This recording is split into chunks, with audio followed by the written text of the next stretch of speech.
Hello and welcome. It's Friday and you're tuned into the best in paranormal talk radio. This is Beyond the Darkness. I'm your host, Dave Schrader. That's Tim Dennis. Another week, Tim, gone like that. Just like that. These things are flying by. I'm having such a great time, and I want to thank all of our listeners for the immense amount of support you guys are showing for this program. We've been getting emails, we've been getting follows on social media and on our Facebook and Twitter accounts, Instagram, all of that. If you want to find us, it's very easy. Go to darknessradio.com. You'll find all of our links on how to connect with us, or just look us up straight up on Facebook.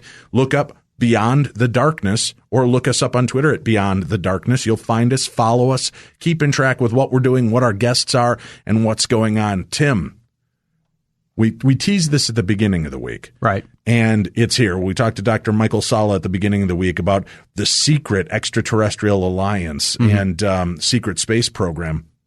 And this weekend, tomorrow, Tim, is the 75th anniversary of the Battle of L.A. Yeah. War of the Worlds, Tim. Yep. And I wanted to talk about this because this is a momentous story. And today in our Theater of the Mind, we have an actual firsthand account from that night when this battle took place. So stay tuned for that. You're going to have a lot of fun. It's an interesting story. It's longer than our normal, but I did not want to spare 1 second of the detail from this man's memory. So we've got that coming up in Theater of the Mind. But joining us tonight, one of our favorite guests, again, when you talk UFOs, Bill Birnes comes to mind. William Birnes. Bill Birnes is a New York Times best-selling author, a magazine publisher, and a New York Times literary publishing agent who's written and edited over 25 books and encyclopedias in the fields of human behavior, true crime, current affairs, history, psychology, business, computing, and the paranormal, and is a publisher of the nationally distributed UFO magazine, editor of the UFO Encyclopedia published by Pocket Books, and co-author with the nation's top radio talk show host, George Norrie, our buddy from Coast to Coast. They worked on the book, A Worker in the Light. Dr. Birnes has added to his list of publications in the UFO and paranormal field, which includes The Day After Roswell, Unsolved UFO Mysteries, and The Haunting of the Presidents. We're here with him this evening to talk about this momentous account, this very strange story. Because, Tim, we always hear from our guests and listeners, if UFOs exist, if aliens really exist, right? Why do we always hear about these strange little things that can kind of get brushed away, like Roswell, right? I mean, there's so many ways to debunk it, and special this and special that, and mistaken identities and all of this. You know, how come UFOs haven't landed on the White House lawn? How come we haven't ever engaged in a public display against these? Well, we did in 1942. And Bill Birnes is here to discuss this with us now. Bill, thank you for joining us again this evening. Oh, my pleasure. My pleasure. Talk to me about this. I mean, kind of give us a little feel, and we're going to hear more about this in the Theater of the Mind, but talk to me about that time leading up to this Battle of L.A. What was it like in the United States, and especially in California at this time, with what had already happened, with Pearl Harbor and what was going on with kind of the wartime climate? Well, on the one hand, the West Coast of the United States was in a panic because after Pearl Harbor, there were Japanese submarines off the west coast of the United States. They were off Santa Barbara. Actually, the Japanese had soldiers landing on islands off Alaska. Santa Barbara was shelled by a Japanese submarine. I mean, it was not an effective shelling, but it was a shelling. The United States was attacked on the west coast. A Japanese submarine launched a seaplane that flew over the coastline of the west coast of the United States. So we were on wartime alert. And on the evening of the very early in the morning, 24th to 25th, an object or a fleet of objects, because there is still a mystery about that. Started flying south at a very, very high altitude, from Malibu all the way south along the California coast, out at sea, to Long Beach. And this object, at this time of incredible panic after Pearl Harbor and after the shelling of Northern California by a Japanese submarine, this object was picked up by searchlights that pinpointed the object, and all the coastal shore batteries all along the Southern California coast, down from L.A., down the coast through Long Beach, fired about 1,400 shells at this, anti-aircraft shells, and we were firing .50 caliber machine guns. Nothing was hit. No planes fell. No parts of a flying saucer fell. No balloons exploded. Nothing happened. The objects just kept on flying and then disappeared after Long Beach. And the questions arose, what were they? Why were they there? How come none of our trained anti-aircraft gunners could hit them? And where did they go? And to this day, that mystery remains a mystery. And there are a whole bunch of different theories, but that's the basic story of the Battle of L.A. It panicked the city of Los Angeles. Police went on alert. Fire wardens were on alert. Falling shells were damaging houses as about 2 or 3 miles in from the coastline. So there were actually explosions in the city as unexploded anti-aircraft shells fell back to earth and exploded in the street. Shrapnel fell all along the California beaches, all the way down from Santa Monica, all the way down the coastline to Long Beach. In fact, that was one of the big souvenir things the next morning when the sun came up. Would have been people, including LAPD officers, walking up and down the beaches picking up shrapnel. I actually have a piece of shrapnel that somebody sent me from that. So that was the big mystery, and that was in 1942. And of course, 10 years later, there was basically a UFO invasion over the east coast of the United States in Washington, D.C., over Chesapeake Bay, over the Atlantic coast. So that was basically the background of the Battle of L.A., and there are a whole bunch of different theories. And it was a scary time, real world. I mean, not even considering alien activity, it was a frightening time to be alive. We didn't know if we were safe, especially along the coastal areas. We didn't know if there was a possibility of another domestic attack like what happened on Pearl Harbor. They had found Japanese subs. They found, isn't there, I think in Long Beach by the Queen Mary, didn't they find a Russian sub not too far off of there as well that they towed in eventually? And it's tethered now, I think, to the Queen Mary. Yeah, right. I mean that there were all these things that shouldn't have happened off the coast of L.A., off the west coast of California. But the big thing is the mystery of the nature of this object. So over the years, here's what people have done.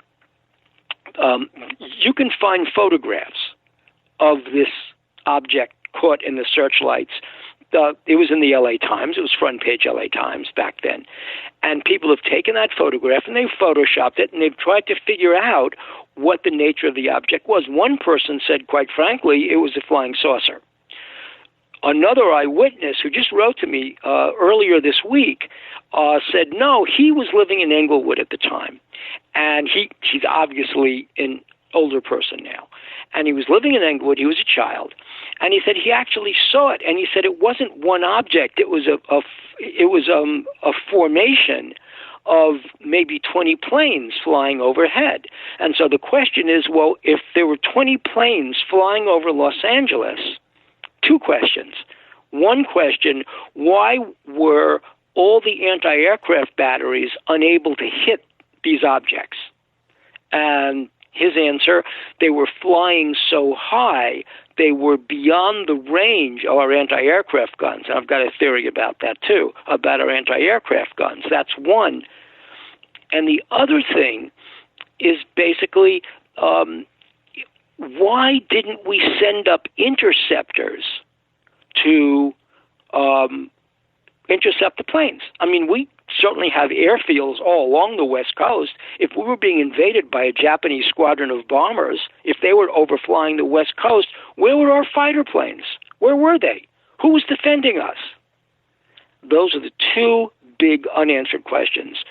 No American Army Air Force interceptors or Navy interceptors were in the air that night. And look at all the naval bases we have up and down the coast. Right. Look at the naval base at Point Dume. Look at China Lake. Look at the naval bases down near Long Beach. Look at the naval base in San Diego, right? We have naval bases, air bases all along the coast. Not one naval interceptor went up to confront those planes. Not one Army Air Force interceptor went up to confront those planes. Not one anti-aircraft gunner could hit those planes. Why? Well, that's the lingering question. Let's have a talk, theory, but that's the question. Let's talk about that theory, Bill, because again, you would think that they would scramble interceptors. They would scramble something up there in order to stop what was perceived as a threat. I mean, a big enough threat that they were opening fire in heavily populated areas, riddling off, you said, 1,400 shells towards this thing, and some of them were not exploding. Some of them were landing in neighborhoods and along the beach. I mean, they wouldn't do that willy-nilly unless they were really under some kind of attack. What would be, and have you looked into it at this point, what is the government's official answer on why they did not scramble interceptors to try to go after this? Were they afraid? So here's the government's first answer. Uh-huh. It was a balloon. I mean, Sure. it's the old, drag out the old weather balloon out of a convenient hangar, launch the thing, fire at it, and say, oh, well, it's a weather balloon. Well, that was, number one, it was a weather balloon. Two, it was a surveillance balloon that had gotten untethered. Then it was a flight of commercial aircraft. Well, I mean, look what happened just earlier last week. I mean, here's an example of when you don't have an aircraft that you can identify over a sensitive area. Now, remember, there are all bases, military bases up and down the coast. So if a Japanese bomber or a fleet of Japanese bombers are going up and down the coast, why wouldn't we be defending our land installations? That makes no sense, because just about 10 days ago, a small plane, a private plane, ventured into airspace over West Palm Beach. Now, right now, because of that's Trump's winter White House at Mar-a-Lago, that's protected airspace. That's closed airspace when the president is down there. So immediately, when that plane was spotted 10 days ago and was unresponsive to calls from air traffic control to identify itself, we scrambled two F-15s for a look-see. They saw the plane, they made contact, they said, get out of this area, it's restricted, and follow your FAA flight controller instructions. That never happened back in 1942. I mean, we have the same technology, or we've improved technology now, right. But no planes went up. Well, and another theory doesn't was this seem strange? commercial. Bill, let me ask you one thing real quickly. So if it's balloons or it's an untethered surveillance balloon, would they not have reached out to the civil air defense people, the wardens in those areas, and said, hey, we've got an unlashed balloon that's on its way. Don't go into attack mode. We're going to try to recoup it. We're going to try to bring it down our way, instead of endangering thousands of lives. And during wartime, I know you were talking about the shrapnel. Not only was it souvenirs, but a lot of people were going back and collecting it all to turn it into the war centers so that they could use the metal again for bombs and for weaponry and everything like that. Why would they allow 14,000 rounds and all of the 50 caliber machine gunning to go on, wasting valuable rounds that might be needed if a real attack occurred? Here's my theory. Right. You put your finger on it. This is a theory. Okay, we have to go back a few years, a few centuries. But when the British were and the Americans, the colonials, were fighting the Native Americans in the French and Indian War, what the local tribes would do, and I'm thinking right here on the East Coast, Pennsylvania, New York, they would stay just outside the range of our musket fire, of the British musket fire, because that was how they knew where the safe distance would be from the British fire. So you would see a line, and we'd be firing, the British would be firing, the Americans would be firing, and they wouldn't be hitting anybody because the rounds, the musket balls would be falling short because the adversaries knew what the safe distance was. In the 19th century, when the British were fighting, when the colonial British were fighting the Zulu warriors would, again, stay just outside the range of the I think it was an Enfield rifle, the British Enfield rifles, and they knew they could stay there and observe the British and observe their tactics and were safe from British rifle fire. Same thing has happened over and over again. One of the secrets of our U-2 flights over the Soviet Union, this was you know who told me this? Philip Corso, when I was doing Day After Roswell. He said that one of the secrets of our U-2 flights was to fly so high that we trigger the radars on the Soviet anti-aircraft radar, then they'd launch missiles, and we will be able to tell the effectiveness of those missiles because our U-2s were flying at 90,000 feet, 85, 90,000 feet, and that was above the range of the missiles until the missiles were improved, and that was the missile that brought down Francis Gary Powers. So determining the range of things was a very important war-type thing.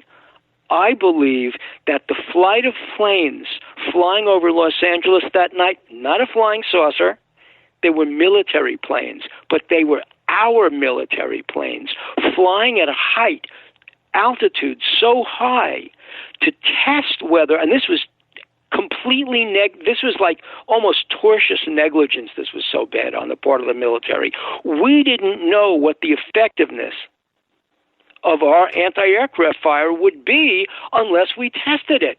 So what did we do? We sent a flight of planes over it to see how close the shells could get. That's why it looked, when you look at the newsreel footage, you see shells exploding all around where the searchlights are pinpointing, but nothing is hitting. They're not hitting because they're falling short. The planes were too high. We were testing the effectiveness of our own anti-aircraft weaponry with our own planes. That's why no interceptors went up to intercept, because the interceptors, those were the interceptors. Those were ours. All right. Now, Bill, friendly fire. The only problem I see with this, and we'll hear part of this in the Theater of the Mind story later on in the show, is that some of the civil air wardens and the people that worked in that area were not alerted to this. They weren't aware of what was going on. However, they were aware that in the weeks leading up to it, there were constant exercises and shellings going on where planes would drag special things behind it for them to aim at, to shoot. So if they're doing this, why wouldn't they have just tested it with those planes aiming at drag targets behind them to see how far up they would go or how low they could come in, still remain in a safe zone, since they had already been doing that for 2 to 3 weeks leading up to the attack? My theory, mystery shopping. That's exactly what it was. It was a test. You don't notify people. How quickly could they be put on alert? How quickly would they start firing? How could they mobilize? What would the results be? This was a mystery shopping test. Now, there is a famous photograph that appeared in the LA newspapers, I think the day after, of those searchlights pinpointing a spot in the sky. And as you said, you can see these shell explosions all around. Again, nothing fell, but the lights are definitely striking one point, and they're coming in from all along the coastline. So they're all targeting the same item with this light. We're seeing something, and it appears to be a large craft in the sky, not a series of little craft, but one larger craft. So if you think that what they were doing was flying overhead to test our own fire and fodder, what do you believe was captured in this photograph that was plastered all over the newspaper within a day? It could have been, it's funny because one person who was a witness said that he actually saw a flight of 20 or so planes with his naked eyes that night. I mean, he saw them in the searchlights. Somebody else said to me, oh no, I saw that. That was really a flying saucer. So, I mean, you take your pick. My thought was that even if there were many planes that night, one of them might have dropped down low enough just to get caught in the searchlights, just to see the effectiveness of the anti-aircraft fire. Now, it's a fool's errand on the one hand, because you're saying you're putting a plane and a pilot at risk of being hit. Right. But on the other hand, we just did not know. I mean, we'd already been attacked by the Japanese on the West Coast mainland. We'd already suffered an attack. We didn't know how responsive our coastal defenses could be. So rather than give a warning and say, this is target practice, go hit this target being dragged by a plane, here's the real plane. Now let's see what you could do. There was one plane that was downed a couple blocks away from, I think it was it wasn't Long Beach, but there was a plane that was downed, and they were pretty covert about wrapping it up, covering it up. Some people claim that they saw U.S. markings on the rear end of the plane. They thought that might have been caught in friendly fire. And there's no debate. I heard that story too. Right. They say there's no debate. There was definitely a plane down, but they couldn't tell whose plane it was, or they said a craft, I guess, at the time. Some were assuming it was a plane. Was supposedly near San Pedro. Right. San Pedro is the big terminal. Mm-hmm. You know, it's where you leave if you're going to go to Catalina Island and you want to take the ferry. You go to San Pedro and you sail out of San Pedro. It was around in that area, and that could well have been one of the planes that was hit. They wrapped it up. It did have U.S. markings on it. I think the whole thing was mystery shopping. I think it was incredibly stupid, and it put a lot of people in danger. And I don't even think that the military was aware of the damage that the falling aircraft shells could cause. I mean, people died of a heart attack that night. I mean, people had heart attacks in the area that night. That's how irresponsible this was. So, folks, but then when I just want people to realize you're talking about UFO. We're talking about a guy whose career has been built on researching UFOs and looking into this and believing in many cases that other people think is insane. But what I'm hearing from you is, on this case, you don't believe that this was necessarily a UFO. I don't think it was a UFO. I really don't think it was a UFO. Fascinating. I mean, I could make a case for a UFO. I Sure. mean, if you said, Bill, make your case for a UFO, the case would be something like this. The United States had just gotten into war. This was going to be a serious war. All, let's say, three and a half major powers that were heading into war were already experimenting with nuclear weapons. The United States, under Roosevelt, had started its nuclear weapons program. We were aware of the power of nuclear weapons. We knew the Germans were devising methods of controlling a nuclear reaction. We knew that the Japanese wanted to build a nuclear, which they eventually did. That was one of the reasons for the Korean War, believe it or not, for getting involved so quickly. The Japanese established a nuclear enrichment facility in Konan in North Korea, and as soon as the North Koreans crossed the parallel and started the Korean War, that was one of our first targets, was flattening that nuclear enrichment facility in North Korea. We flattened it around 1949, 1950. Nothing is left of that thing. We went after that fast. So you have the Germans, the Japanese, the British, and the Americans all dealing with nuclear weapons. So my case for a flying saucer is simply this. Because of the destructive power of what we could actually do to this planet with nuclear weapons, somebody should tell that to Donald Trump, we could do with nuclear weapons, because of that, yes, we've been surveilled by whoever put us here in the first place, and they were basically surveilling our preparations for war. How good were we? Could we defend ourselves? Now, I think that would be the case for the UFO. It's Foo Fighters, when we were bombing Germany, when we were bombing Europe, right, well, hold on one second, Bill. In the South Pacific. I want to get into those in a second, and that's going to lead into my question that I was about to pose to you. So my thought was on this, because we had some people, very credible people, that saw a squadron of planes. that would make sense. We also have other people on the side that were credible that claim that they saw a large craft that was slow moving, would sometimes hang in the air, which squadrons and planes could not do.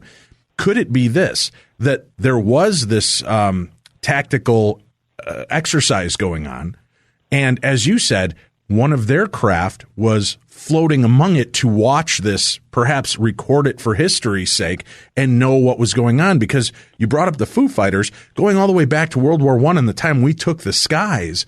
There have been these strange anomalies. There's even rumors that the Red Baron, Baron von Richthofen, had shot down one of these craft at some point in his career. I love that. I love that story. I mean, I have to say, that is one of the greatest stories. Right. And these little men jump out of the plane and run away, and you want to say, so here's a UFO, and the Baron von Richthofen firing a set of machine guns through his propeller brings down a flying saucer. Well, sure. I mean, Snoopy, UFOs, this guy's unstoppable. Right. But you've got these stories that since the minute we took to the air, and even before that, as you talk back into centuries, and we look back at things like Renaissance art, Bill, where there are these images of what appear to be UFO craft at the conception of Christ, at the crucifixion of Christ. There are these strange images that appear in Renaissance art. There are references to what could be construed as UFOs throughout the Bible. And when the Pope passed away and they were ready to nominate the Pope after John Paul II, there was that UFO that was seen hovering in the sky in restricted airspace. I've often wondered if there are UFO, if we are the visitors. I mean, every part of history that we know, Bill, is because of the winner's side of the story, pretty much, and how it's been conveyed orally and through people's memories and recollections. I've often wondered, are we coming back through time to witness what actually happened in history? Are we sending back time travelers, if you will, to be there among this and watch these things play out so we can actually record the reality of what happened in history? Now, I know I sound like I'm going off the deep end on this, but that to me makes more sense than just aliens from another planet coming around and hanging out watching our most historical events unfold. Unless we're the aliens. Right. Well, that's what I'm saying. I think it might be us. That's my theory. That. Yeah. That we've met ET and it is us. We're the aliens. We were planted here. And do I think time travel is possible? Yes. I think that, you watch the television show Travelers, right? Welcome to the 21st.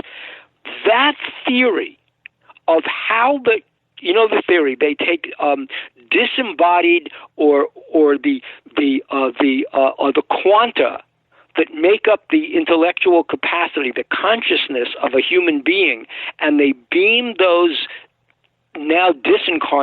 discarnate quanta back in time to the body of a person who's about to die, to reanimate that body, and that person now becomes somebody else. I mean, that's the theory of Travelers, right?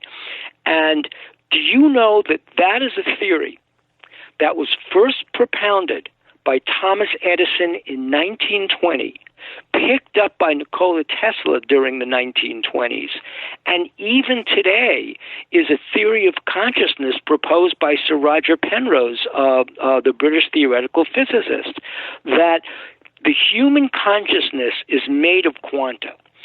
Albert Einstein said that quanta are entangled with each other. It's called spooky attraction. And maybe what he thought were these micro distances or submicroscopic distances between quanta. Maybe the same thing exists over the vastness of space. And since space and time are the same, maybe those quanta are attracted to each other across time as well as space. So if that's the case, and we have the ability to transmit our conscious being through time, then that might explain why so many objects that seem anomalous in their times, like that little sculpture of the space shuttle that Georgios Tsoukalos wears around his neck, which is an ancient aliens. I've held it in my hand. That first episode of Ancient Aliens was the first episode from season 3 of UFO Hunters. It's the same episode. That is the space shuttle. It's not a bird. That's not an insect. It's the space shuttle. What's the space shuttle doing circa 1400 in Mesoamerica? That makes no sense. What are helicopters doing in the hieroglyphics? That makes no sense. What is a space capsule doing in the painting of the Annunciation? That makes no sense. So, yeah, I agree with you on that. Let's we have to go to break in a minute here and go to Theater of the Mind. But we were talking about the idea that these things are sometimes there to witness. And we talk about the fact that from the Red Baron on, there have been these cases of craft flying along. A lot of people have heard the term Foo Fighter, and the only thing they think about is a musical band. They have no clue what Foo Fighters are. Bill, enlighten our audience and tell them what Foo Fighters actually were. In 1943, 1944, the Tuskegee Airmen, the Red Tail Squadron, when they were escorting our B-17s over Europe, or our heavy bombers over Europe, they encountered these strange balls of light. And the balls of light rose up, they hovered near our aircraft, our fighters, then they could move away.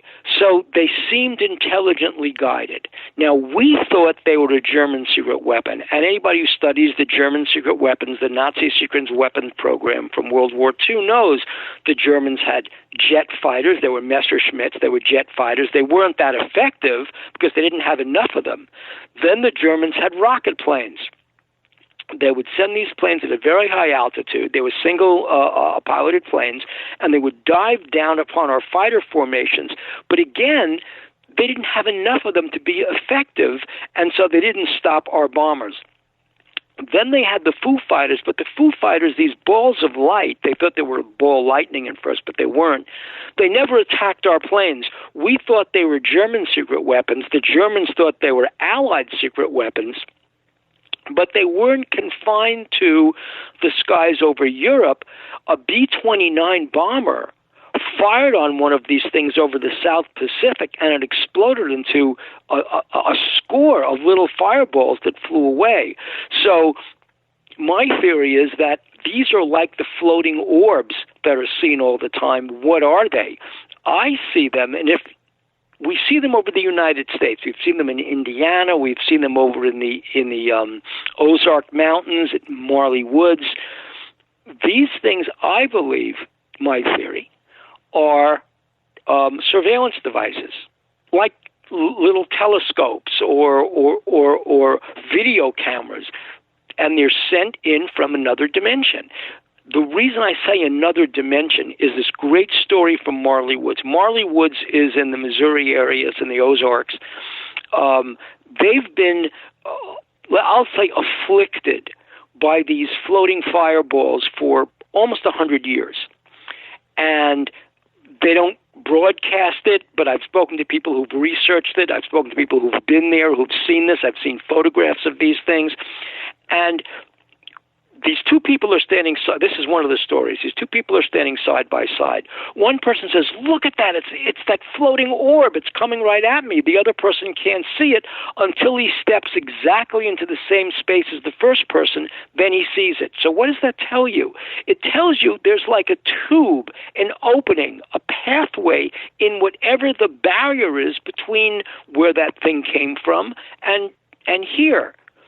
And unless you're standing in the exact right spot, you are not going to see what this person sees. I believe these are almost like surveillance devices from another dimension. All right. While we've been speaking, Tim has gone deep into the secret vaults of the Darkhives. They're open now, and it's time for Theater of the Mind. The Battle of Los Angeles by C. Scott Littleton, former professor of anthropology emeritus and former chair of the Department of Anthropology at Occidental College in Los Angeles. I'm a native Californian. I was born in Los Angeles and grew up in Hermosa Beach, and it was an incident during my growing up years that I want to talk about here. The Battle of Los Angeles. The night that a UFO was fired upon by the U.S. repeatedly, with no apparent effect. I was an eyewitness. As 1942 dawned, the war news continued to be bad.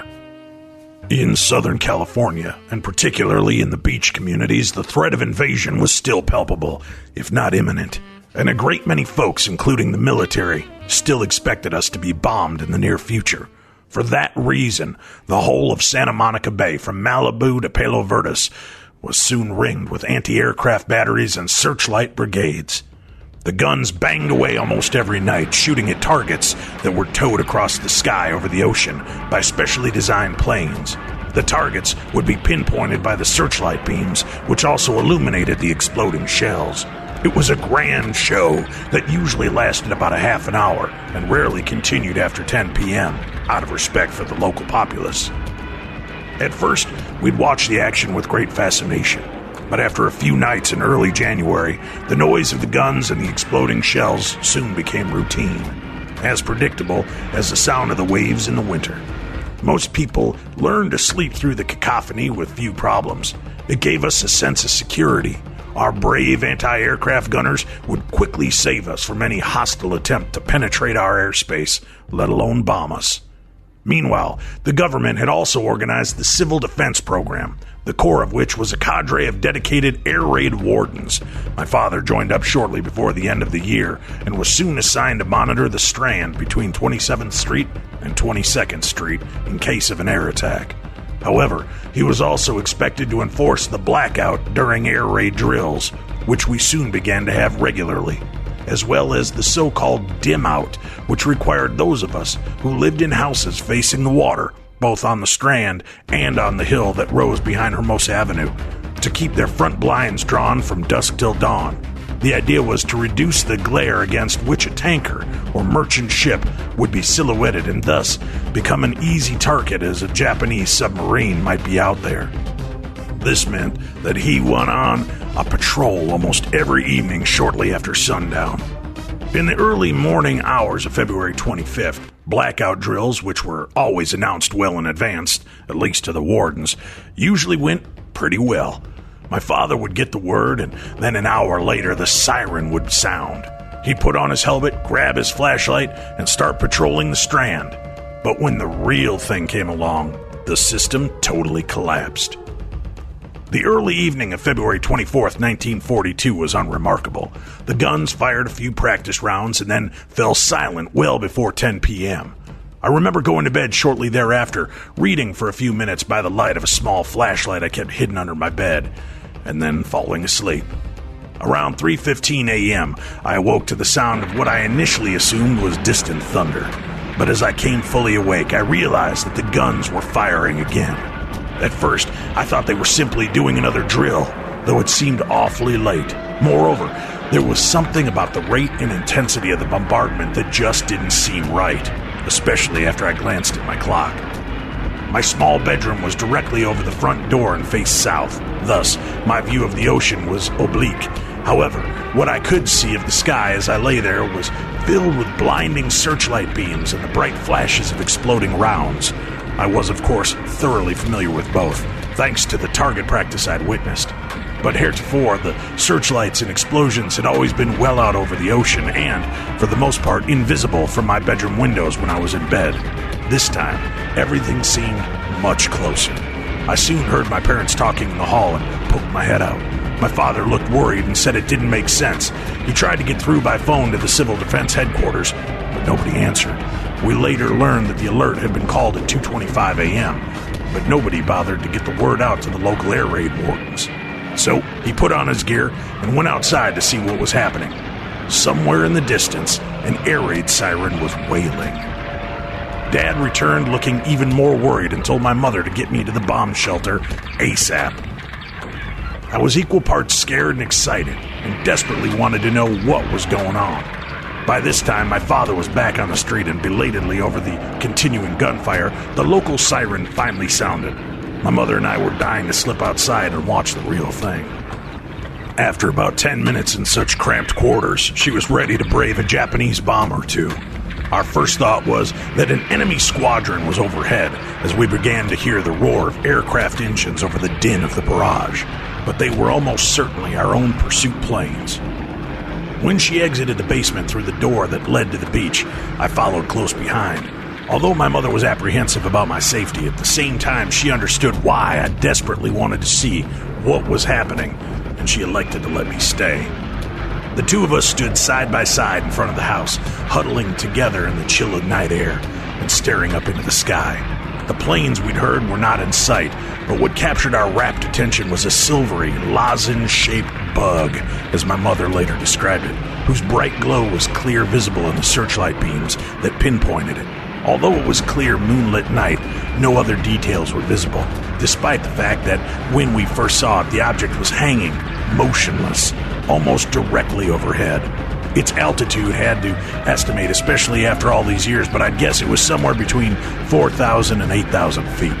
This may explain why we didn't see the orange glow reported by several eyewitnesses in Santa Monica and Culver City, where the object was apparently much lower. As we watched it, our mouth open, the object, apparently none the worse for the plethora of 3-inch, 12.8-pound anti-aircraft rounds fired at it, began to move slowly to the southeast over Redondo Beach, where we lost sight of it. Either our gunners were woefully inept, despite all the practice they'd had in recent weeks, or it was invulnerable to attack. Years later, I read that approximately 1,400 rounds were fired at that object that evening. Could the Japanese have come up with some secret weapon that actually deflected flak? The thought was terrifying. But whatever it was, it certainly wasn't going aggressively. Rather, it simply made its stately way across the sky. Shortly before we lost sight of it, the object subsequently appeared over San Pedro and Long Beach before finally disappearing over the ocean, somewhere off southern Orange County. We again heard the unmistakable sound of aircraft engines. By that time, the bombardment was largely petered out, and a flight of Army interceptors, probably based at Mines Field, today the site of the Los Angeles International Airport, approached from the northeast and buzzed off to the southeast, apparently chasing the object. It was now 4 a.m. Precisely how long we stood there is anybody's guess, though I suspect the whole episode, from our leaving the shelter to meeting my father as he returned to house for good, lasted about 25 minutes. As I recall, the firing ceased altogether shortly thereafter. The all clear didn't actually sound until 7:30 a.m., but nobody went to bed that night. The next morning, the Los Angeles Examiner came out with a banner headline, "Air Battle Rages Over Los Angeles," followed by one plane reported down by Vermont Avenue by gunfire in smaller type. The story, which I still have safely tucked away, claimed to be based on a report from the LAPD's 77th Street Division. At the time, this appeared to be pure fantasy, a prime example of the yellow journalism so characteristic of Hart newspapers in those days, as no bombs fell, nor apparently was any plane, Japanese or otherwise, shot down anywhere in Southern California that night. However, in retrospect, both the cops and the Examiner seem to have been right about one thing. A plane does appear to have crashed, or perhaps crash-landed on South Vermont Avenue near 180th Street that morning. And from eyewitness accounts, collected years later, it was almost certainly one of ours, forced down either by the object itself or by friendly fire. There were only a handful of civilian casualties. According to the Times, 5 people died from heart attacks and automobile accidents, and there were a few injuries from falling shrapnel. There was also some minor property damage, again mostly from shrapnel. Indeed, the beach was littered with the stuff.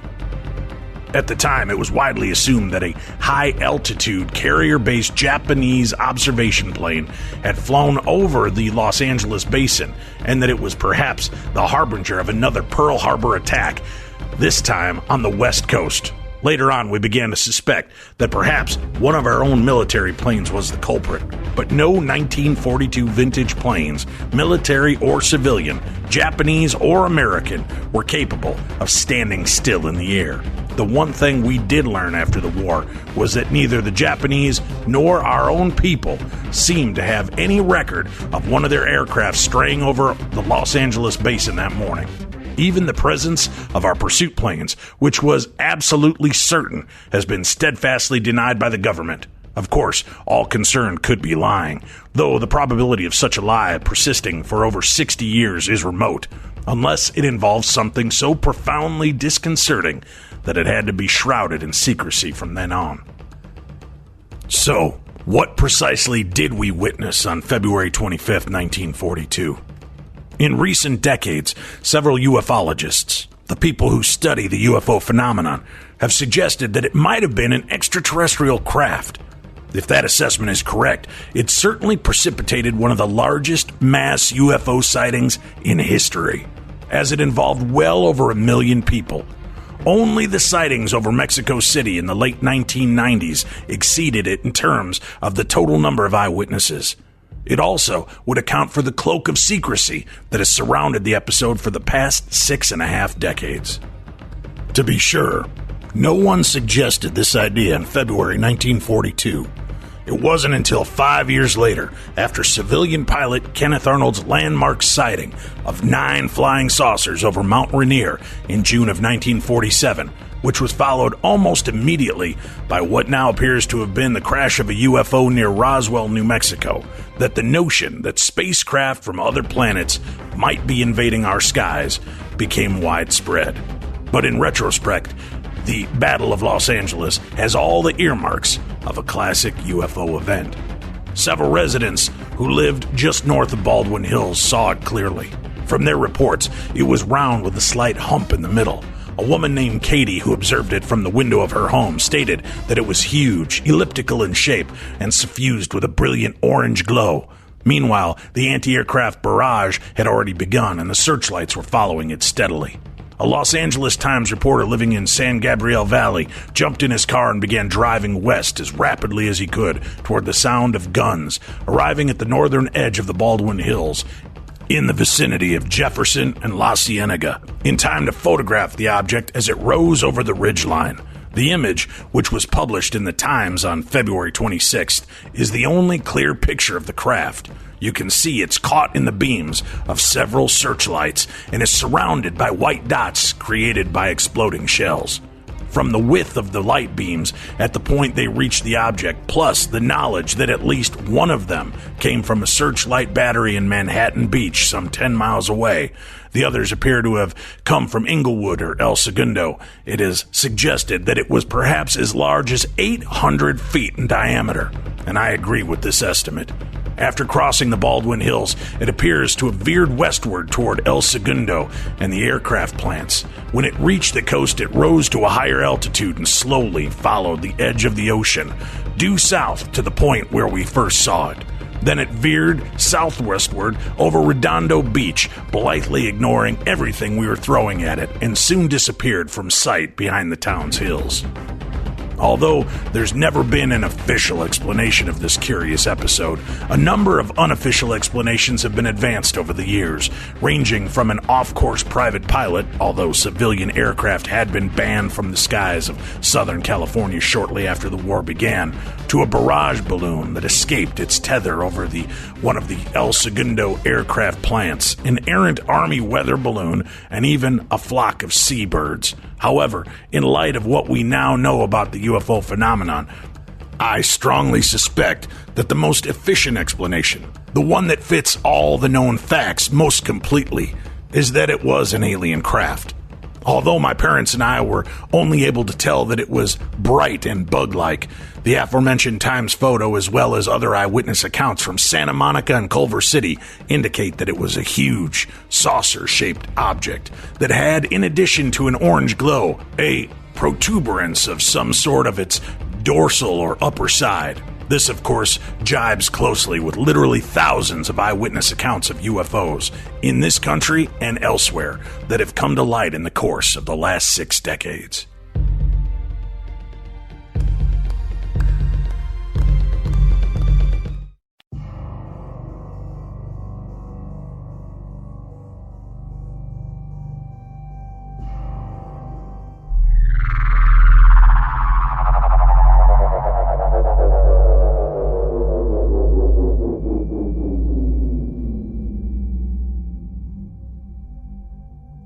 Ladies and gentlemen, I have a grave announcement to make.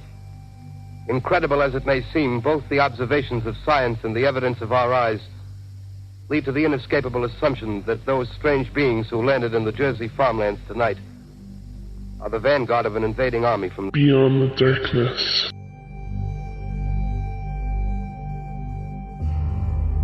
Welcome back to the best in paranormal talk radio. This is Beyond the Darkness.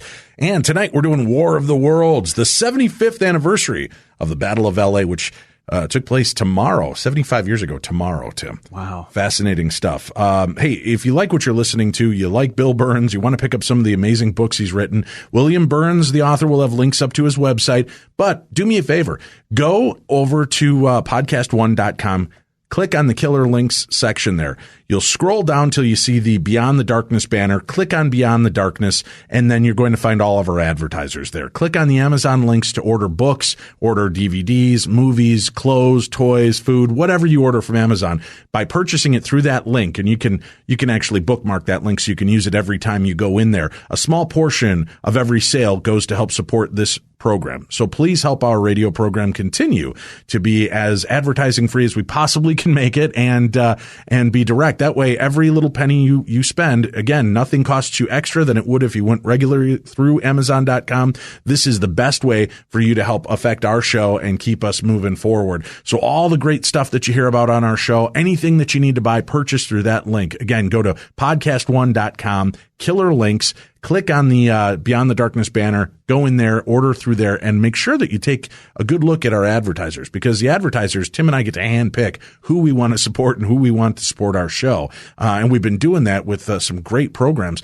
This one coming up, Tim, this is big. You know, we talk about a lot of scary things on the show. Yes. I have a son who's now 15 years old. Mm-hmm. We are starting to look at cars, Tim. And if there's one thing you should know about me, besides my extreme fear of the out of doors, it's anything that's mechanical. I don't know. I'm horrible. I'm 50 years old this year, Tim. Yeah. I still need my dad to help me figure out what kind of cars to buy. Yeah, well, there's that. Yeah. And I've had to use you. I've had to use my oldest son. I'm just not good when it comes. I'm not mechanically minded. I like it. It's cool. It's blue. I want it. Right? Uh-huh. That's kind of the way I've been purchasing cars. Well, my 15-year-old son's a little bit more savvy than I am. And he's like, Dad, no, I don't want to just buy it because it looks cool. Let's start to analyze cars and look at this. And I don't know. He's speaking a foreign language to me, Tim. But my dad actually said, listen, I'm done. I'm off having fun. Here's what you need to do. He says to me, what you got to do is you got to check out True Car, because there's something about True Car. I know we've both talked about it and I've heard about it before. Yeah. And you think about True Car for new cars. Yes. But one thing that a lot of people don't even know about True Car is that they can also help you buy a used car. In fact, there's over 700,000 pre-owned vehicles right now available from True Car, certified dealers nationwide. So whether you're looking to buy new or used, you can get upfront pricing information that empowers you, discounts off the list price for used cars, and a better buying experience through True Crime certified dealer networks. So that's going to help alleviate a lot of pressure. It's going to make me look a lot smarter to my 15-year-old son, Tim, and that's important because, you know, I don't have much going for me. I got to try to impress where I can. And again, you got over 700,000 pre-owned vehicles available from True Car certified dealers. Plus, when you do this, you're going to see what other people paid for the car you want. So you know what a fair price is, and you can feel confident. Because to me, again, I look at one car and I think, who would pay this much? And when you start doing the research, you realize that's what everybody's paying for it. Yeah. Or you realize you're ready to buy a car for a price you feel is fair till you start doing research like this on True Car and realize you're about to pay a whole lot more than you should. Oh, yeah. Right? Yeah. So with True Car, you can connect with a local certified dealer of your choosing so you can enjoy a quick, easy, very cool buying experience. And using True Car, you can easily find the new or used car that you want. So that's what's going on with it. True Car will show you what other people in your area paid for the same car you're looking for, and you'll know again what the fair price is on this. And once you register, you'll see a real price on actual inventory. And this is competitive price offered that you can get through True Car certified dealers for an actual vehicle on their lot. And all the True Car shows their customers are kind of these available incentives that they have too, which I didn't even know about. I hear about them in commercials, but I barely pay attention, right? Yeah. But there's a lot of available incentives. That way you can find out about them before you even arrive at the dealership. And they've got over 3 million cars that have been sold to True Car users by True Car certified dealer networks. So it's something I think you should check out. So when you're ready, just make sure when you're ready to buy a new or used car, trust your buddies Dave and Tim, because this is what I'm doing to pick up my son's first car, my 15-year-old. My truck's on its way to truck heaven. pretty soon, too. So I know I'm going to be turning to TrueCar here very soon as well to pick up my next vehicle as well. Well, visit TrueCar. That way you can enjoy a more confident car buying experience. And some features are not available in every state, but go check it out for yourself. TrueCar, that's the answer. All right, we're back. Bill Birnes is our guest this evening. We're talking about War of the Worlds, the 75th anniversary of the Battle of Los Angeles. And I got to tell you, Bill, I'm a little shocked that you weren't all about it being a UFO. I mean, I thought this was definitive proof from the guy, UFO magazine guy. He was going to definitely enlighten us to the fact of how this is UFOs. But you honestly believe that this was more of a test run. This was even a super secret test run that our people didn't know about. The civil people on the ground and the wardens had no clue was about to take place. Yeah, that's what I believe. I believe that if it had been a UFO, you would have seen American planes in the air because it would have been an unknown. But on that side, though, but on that side, Bill, wouldn't that be part of the problem? At that time, if you now know that you have an unidentified flying object and unsure of its capabilities, wouldn't the safest thing be to unload what you could from the ground at it to see how it's affected, instead of sending your planes up there, which may end up getting down and causing possibly more trauma and more problems by plane pieces exploding and falling on the local and surrounding suburbs? Wouldn't it make more sense to shell it from the ground over the ocean at a safe distance than to do it with a whole squadron of interceptors going after it? My thought would be that if you didn't know what it was, send something up to look at it close hand. I mean, that's what happened in Washington, over Washington, D.C. 10 years later. That was one of the reasons we had so many planes in the air during the overflights, during the invasion of Washington, D.C. by UFOs. In fact, the great story about that was written by the head of Project Blue Book himself, Edward Ruppelt, who talked about being in Dayton, Ohio at Wright Pat and hearing all the stories and flying back to Washington, D.C. to find out. He interviewed pilots firsthand.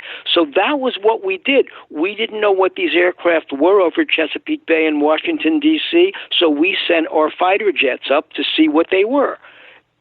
Why didn't we do the same thing in 1942? You would think that after the British experience in 1940, during the Battle of Britain, when they had planes in the air, they would see German aircraft come in. They had planes kind of at a very high altitude looking to see where they were going. They had radar, too, so they knew where they were headed. But for us, we had radar. We had radar at Pearl Harbor. We knew the Japanese fleet was coming because we picked them up on radar. We had patrol ships out in the Pacific. We knew the Japanese fleet was coming. We had patrol planes overhead. We saw the Japanese fleet. We let them attack Pearl Harbor. How else could we get into World War II? Here, since the Army Air Force knew and the Navy knew that this was mystery shopping, we sent no planes up in the air. And another reason we sent no planes up in the air, because we knew they were going to be firing so many anti-aircraft shells. Why expose our planes to that anti-aircraft fire when we knew there was no danger from what they were firing at? Well, you mentioned that one of the possibilities was commercial aircraft that had gotten in there, but that had been a flight-free zone for quite a while already leading up to this moment. Absolutely. And that's why when the military said it was a commercial... See, the military said it was a commercial aircraft. And that's the other thing. Why would a commercial aircraft be flying over a no-fly zone? Right. Well, as we heard in our Theater of the Mind, our story, they saw, this young man and his mother saw what appeared to be this bug-like craft that hovered in the sky. So, and there were other people from that vicinity and from that vantage point who saw a similar thing. Some of it said that it was almost encased in an orange glow. Some said that it was large disc shape that they were looking at. But the fact of the matter remains that this thing would still hover, which nobody, not the Japanese, not the Germans, not the Russians, or the Americans, had something that was capable of just hovering in the sky like this, aside from Zeppelins. You're right. How do we test for that? Okay, well, you're right.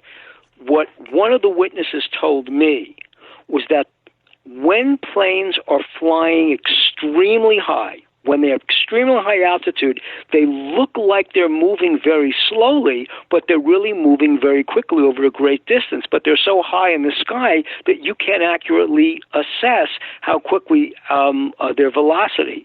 So on the one hand, yes, a commercial plane can't hover, and a commercial plane can't fly too slow because that would be stall speed, and they would just fall back to Earth. They wouldn't have the lift.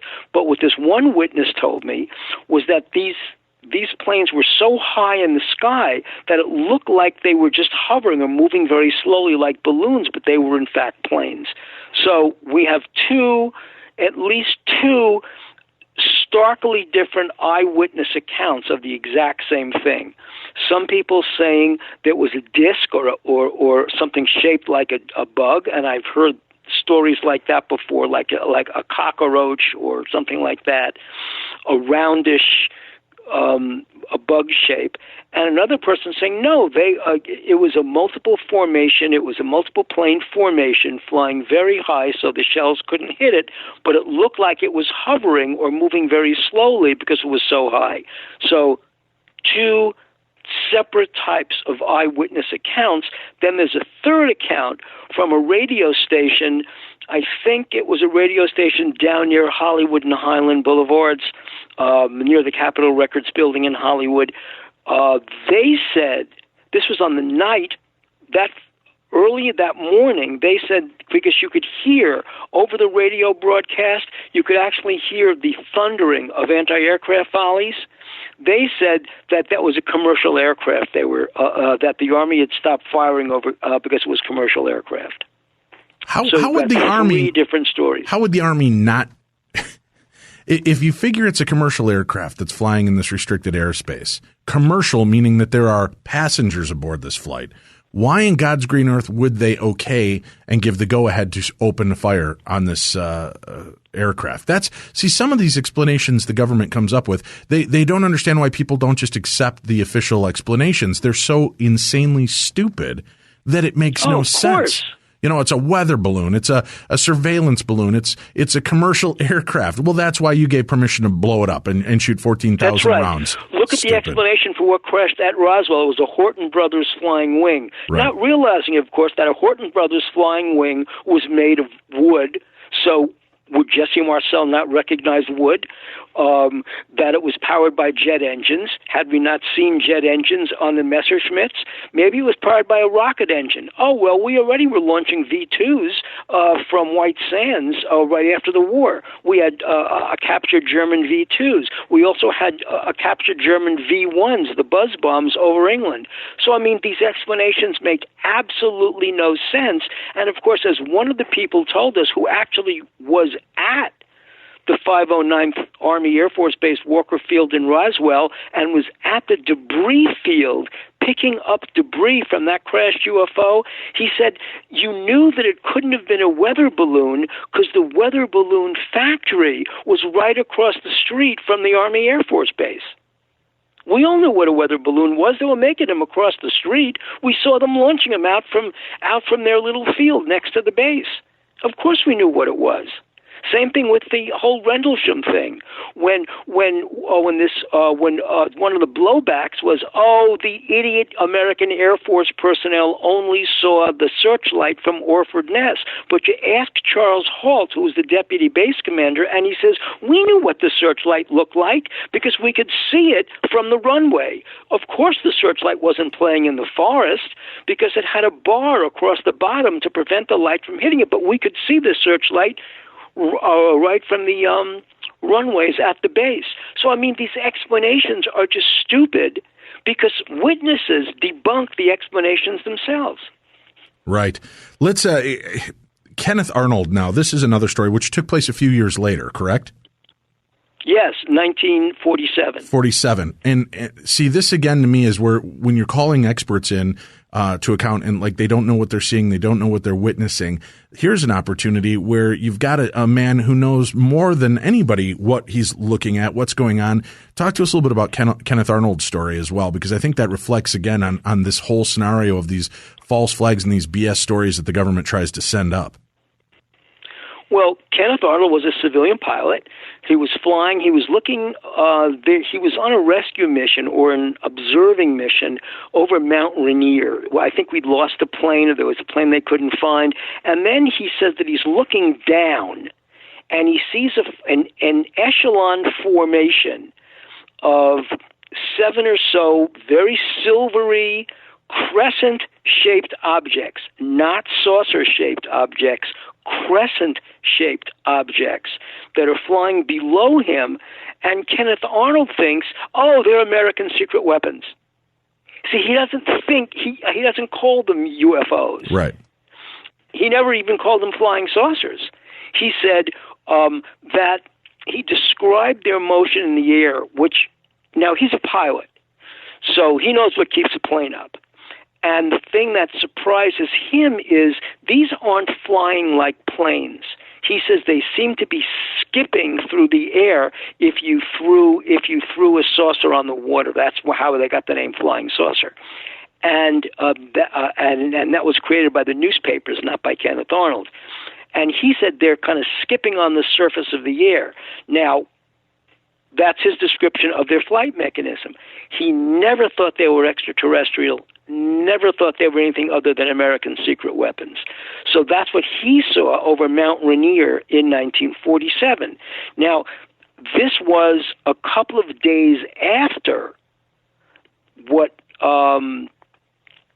this one observer, and I'm trying to remember his name, Dahl, I think his name was D-A-H-L, Harold Dahl, saw over Puget Sound when he said a formation of strange craft dropped metallic slag on his boat.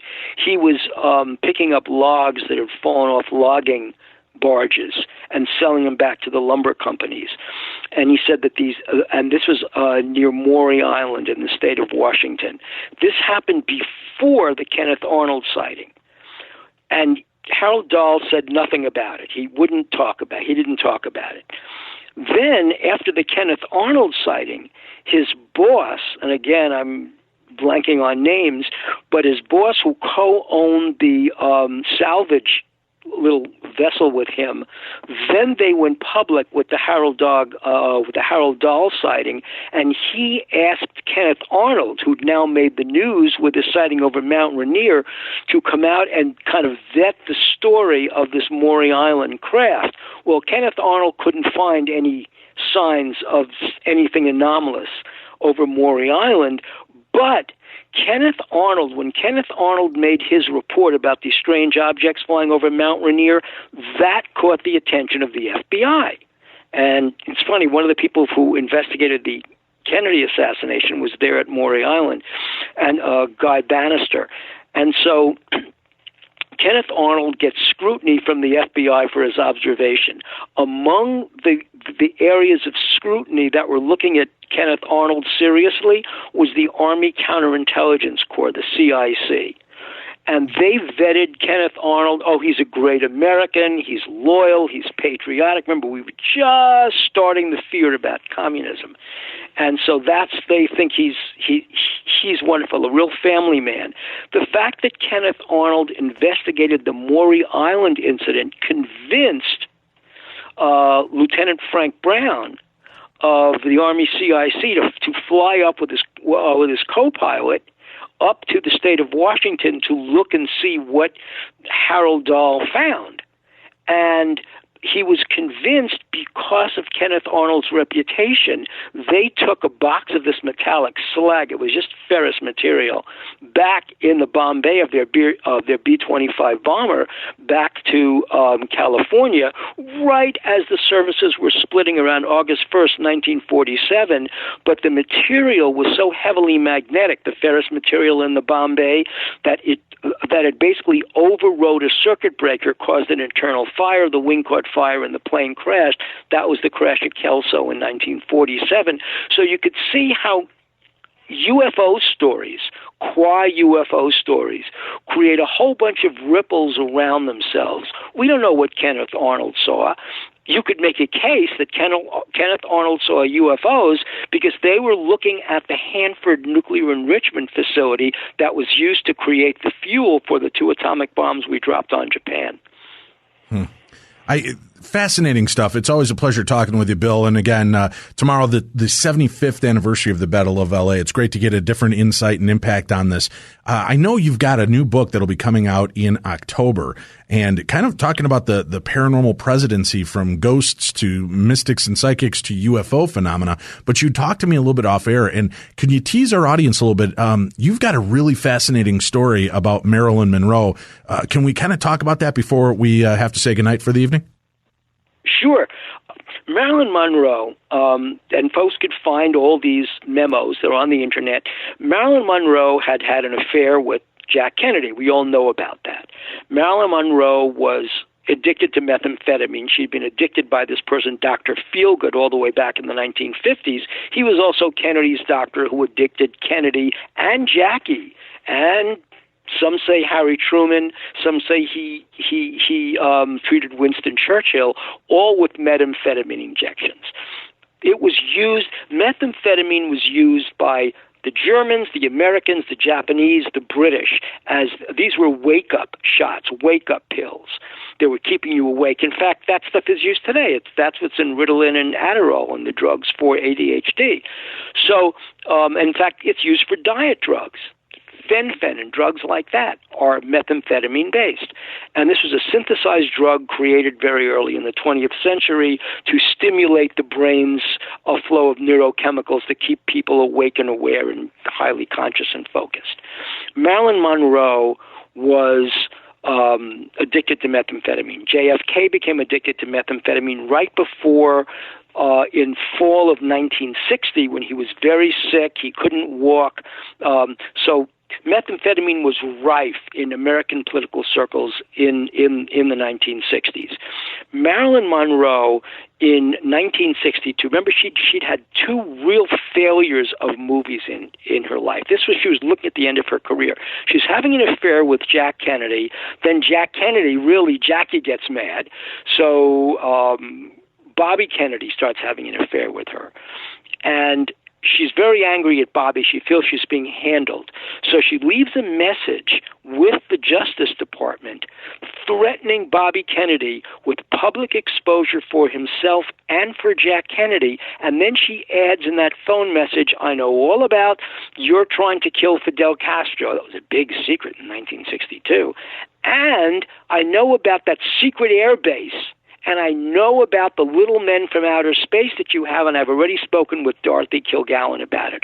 Well, this is tapped. Her phones are tapped by both the FBI, because Hoover wants to know what Marilyn Monroe is up to, and the CIA, because they know that Kennedy's been addicted to methamphetamines at least since the beginning of the electoral cycle. They know that he's been skipping out from the Carlisle Hotel in New York to meet call girls in New York. They know that his staff had to call a top-ranked psychiatrist, the head of psychiatry at Cornell Downstate, to bring Kennedy down from one of his methamphetamine highs. They know all this because they've got a man in the White House under the legend of the Kennedy family photographer. His name was Mark Shaw. So we know all this. These are now facts.